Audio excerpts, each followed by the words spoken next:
Grâce à nos outils de calcul disponibles sur notre site web, dimensionnez vos diamètres pour les eaux usées. Suivez le tutoriel.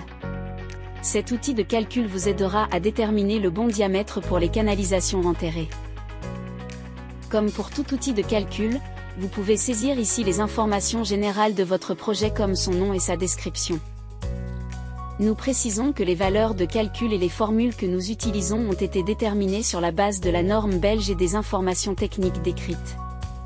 La première étape consiste à définir les différents paramètres. Sélectionnez le système de canalisation souhaité parmi les choix proposés, le PVC, le PP et le PE. Choisissez ensuite le type de bâtiment dans lequel les canalisations sont installées, paramètre important pour déterminer le facteur de simultanéité. Choisissez parmi usage régulier, irrégulier, fréquent ou spécial.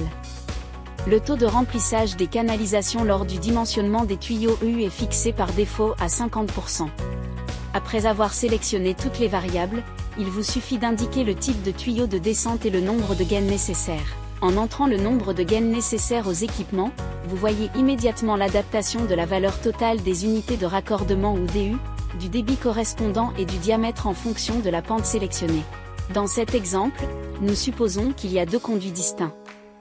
Dans la première conduite, nous installons la canalisation des eaux fécales avec un raccordement de 10 toilettes, et sur la seconde conduite, nous raccordons les eaux usées, sur laquelle sont connectés 4 lavabos. En entrant ces valeurs et en ajustant le paramètre d'inclinaison, nous obtenons immédiatement le bon diamètre de tuyau.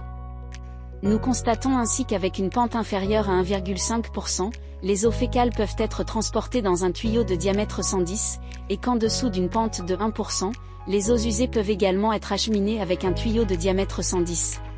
Maintenant, si nous voulons aller encore plus loin et calculer comment combiner ces deux conduites horizontales, par exemple lors de l'installation d'un double puits après la fosse septique, nous pouvons facilement le faire en entrant dans le tableau au niveau du collecteur 1, en encodant 1 pour la gaine 1 et pour la gaine 2. Ensuite, nous choisissons à nouveau la pente souhaitée, dans ce cas, nous partons d'une pente de 0,5%. Ainsi, nous obtenons un collecteur de diamètre 125. À tout moment, vous pouvez modifier tous les paramètres et valeurs et visualiser le résultat immédiatement. Nous avons maintenant une vue d'ensemble claire des différentes conduites horizontales et des tubes collecteurs, ainsi que de leurs diamètres respectifs. Vous trouvez un aperçu des différentes valeurs EU que nous utilisons comme base pour la valeur de raccordement des différents équipements. Ce tableau est basé sur les informations techniques 265. Maintenant, vous pouvez également sauvegarder vos calculs et générer facilement votre PDF. Merci d'avoir regardé ce tutoriel.